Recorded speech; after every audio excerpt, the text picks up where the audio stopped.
والصلاۃ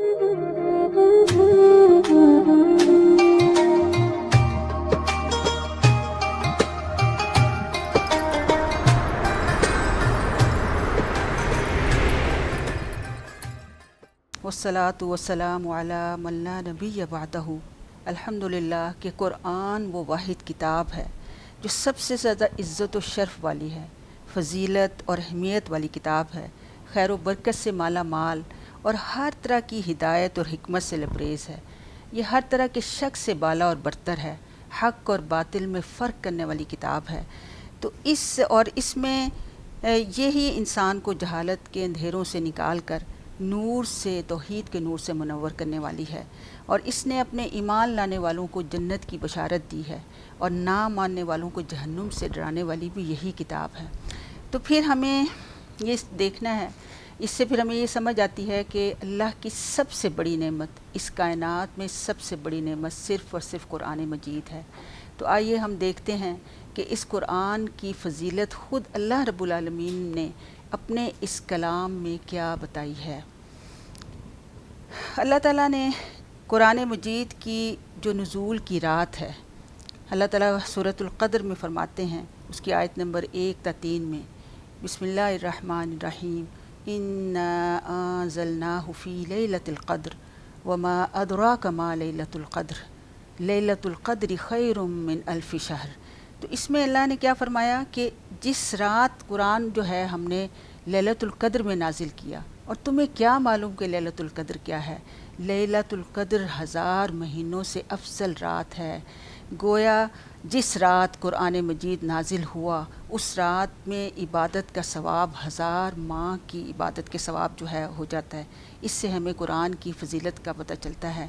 اور پھر دیکھیں کہ قرآن یہ وہ کتاب ہے کہ جس کی تعلیم، جس کی تدریس، تبلیغ اور اس پہ عمل کرنا جو ہے، اللہ رب العالمین نے اسے جہاد کبیر کہا ہے۔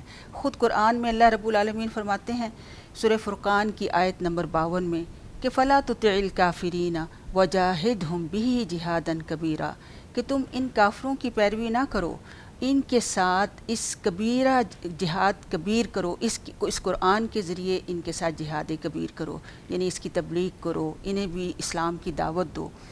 پھر دیکھیں کہ اللہ تعالیٰ کی سب نعمتوں سے بڑھ کر اللہ رب العالمین خود بتا رہا ہے کہ سب سے بڑی نعمت یہ قرآن مجید ہے۔ اللہ تعالیٰ سورہ یونس میں فرماتے ہیں، اس کی آیت نمبر 57 اور 58 میں، یا ایہا الناس قد جاءتکم موعظۃ من ربکم وشفاء لما فی الصدور وہدی ورحمۃ للمؤمنین قل بفضل اللہ وبرحمتہ فلیفرحوا ھو خیر مما یجمعون۔ اللہ تعالیٰ سارے لوگوں کو مخاطب کر کے کہتا ہے کہ اے لوگو، تمہارے پاس تمہارے رب کی طرف سے نصیحت آ گئی ہے، یہ شفا ہے جو کچھ سینوں میں چھپے ہوئے امراض کے لیے شفا ہے، اور یہ ہدایت اور رحمت ہے مومنین کے لیے، یعنی جو اس پر ایمان لاتے ہیں۔ اور پھر اللہ تعالیٰ نبی صلی اللہ علیہ وسلم کو مخاطب کر کے کہتے ہیں کہ آپ انہیں کہہ دیجئے کہ یہ اللہ کا فضل ہے، اور یہی اس کی سب سے بڑی رحمت ہے جس پہ خوشیاں منانی چاہیے۔ یہ ہر اس چیز سے بہتر ہے جو لوگ جمع کرتے ہیں، سبحان اللہ۔ تو اس سے ہمیں قرآن کی فضیلت کس طرح سے معلوم ہوتی ہے۔ اگر ہم احادیث کو دیکھیں تو اللہ بے شمار فضائل ہمیں نبی صلی اللہ علیہ وسلم کی حدیث سے پتہ چلتے ہیں۔ صحیح بخاری کی روایت ہے، آپ صلی اللہ علیہ وسلم نے فرمایا کہ خیرکم من تعلم القرآن وعلمہ، تم میں سے سب سے بہتر شخص وہ ہے جو قرآن مجید سیکھے اور سکھائے۔ پھر دیکھیں کہ اللہ تعالیٰ فرماتے ہیں، صحیح مسلم کی روایت ہے، نبی صلی اللہ علیہ وسلم نے فرمایا، قرآن مجید سیکھنے کے لیے جو شخص گھر سے نکلے، اللہ تعالیٰ اس کے لیے جنت کا راستہ آسان فرما دیتے ہیں۔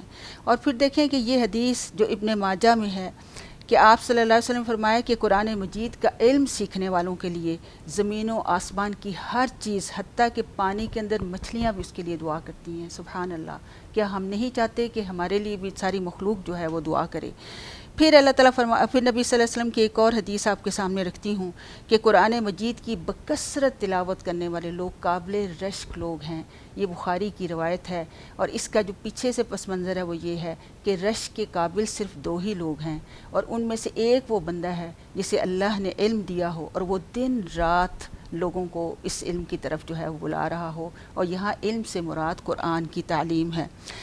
پھر اللہ تعالیٰ ایک اور بہت ہی پیاری حدیث ہے جس میں نبی صلی اللہ علیہ وسلم نے اللہ کی طرف سے یہ جو رحمت نازل ہوتی ہے، آپ نے فرمایا کہ قرآن مجید پڑھنے پڑھانے والوں پر اللہ تعالیٰ سکینت نازل فرماتے ہیں، یعنی سکون انہیں ان کے اوپر ہوتا ہے۔ اور سکینت سے مراد کیا ہے؟ فرشتوں کا نزول ہوتا ہے، فرشتے ان کی مجلس کے گرد احتراماً کھڑے رہتے ہیں۔ سبحان اللہ، آپ دیکھیں کہ جس وقت بھی انسان قرآن پڑھ رہا ہوتا ہے، پڑھا رہا ہوتا ہے، تو فرشتے اس کے سامنے حاضر ہوتے ہیں، اور پھر اللہ تعالیٰ ان لوگوں کا ذکر فخر سے فرشتوں کے سامنے اوپر آسمانوں پہ کرتے ہیں۔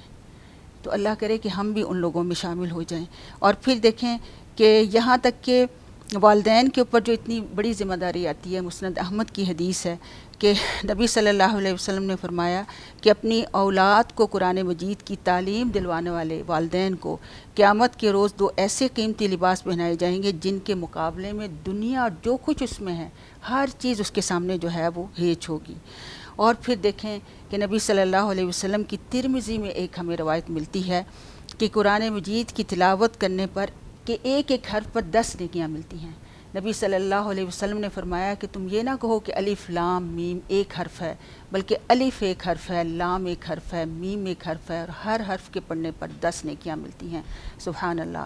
تو اللہ رب العزت ان تمام فضائل سے، اور اگر ہم دیکھیں اپنے صحابہ کرام کا تعامل، کیونکہ صحابہ کرام کا سٹینڈرڈ ہمیں اللہ نے رکھا ہے، ان کے ایمان کو ہم نے دیکھنا ہے کہ وہ کس طرح سے ایمان لاتے تھے۔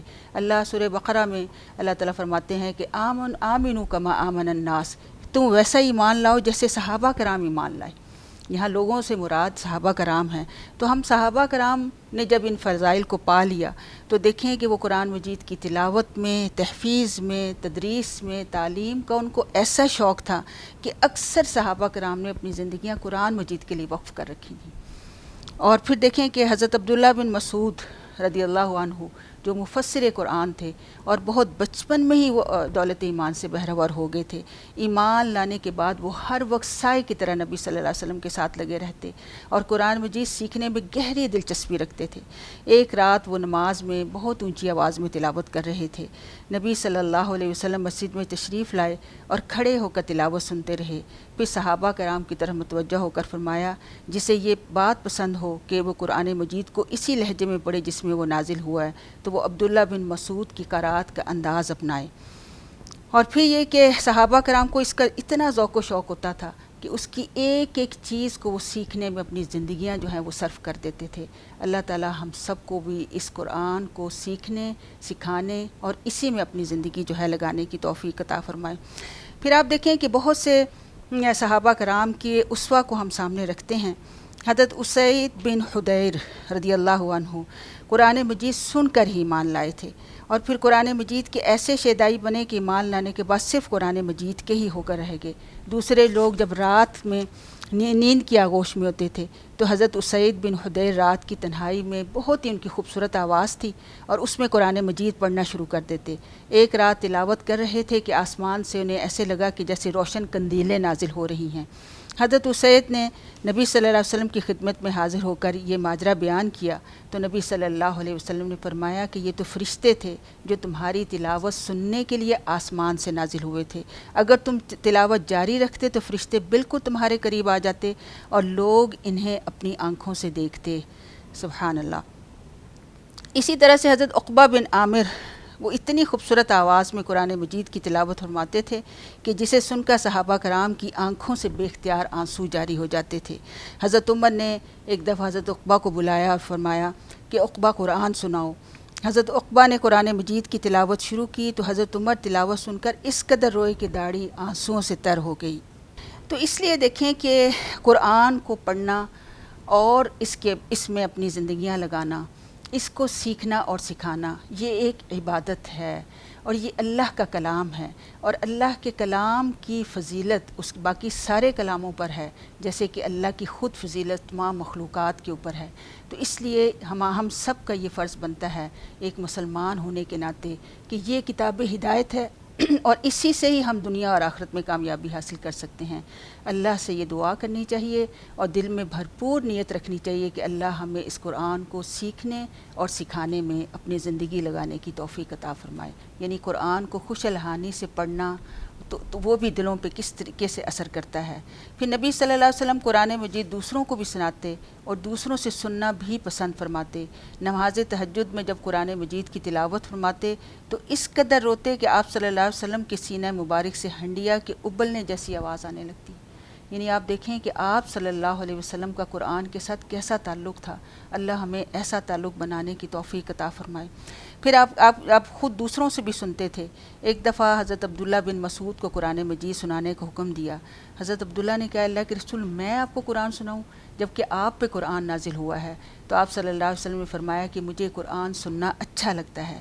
پھر جب حضرت عبداللہ بن مسعود نے سورہ نساء کی آیات پڑھنی شروع کی اور جب اس آیت پر پہنچے کہ فَكَيْفَ إِذَا جِئْنَا مِنْ كُلِّ أُمَّةٍ شَهِيدًا وَجِئْنَا بِكَ عَلَى هَؤُلَاءِ شَهِيدًا، کہ وہ کیا حال ہوگا کہ جب ہر امت میں سے گواہ اٹھایا جائے گا اور آپ کو یعنی نبی صلی اللہ علیہ وسلم کو ان سب پر گواہ بنایا جائے گا۔ تو آپ صلی اللہ علیہ وسلم کی آنکھوں سے آنسو بہنے لگے اور آپ کو ضبط نہ رہا، فرمایا کہ عبداللہ بس کرو، یعنی اس کے بعد آپ نہیں سن سکے مزید۔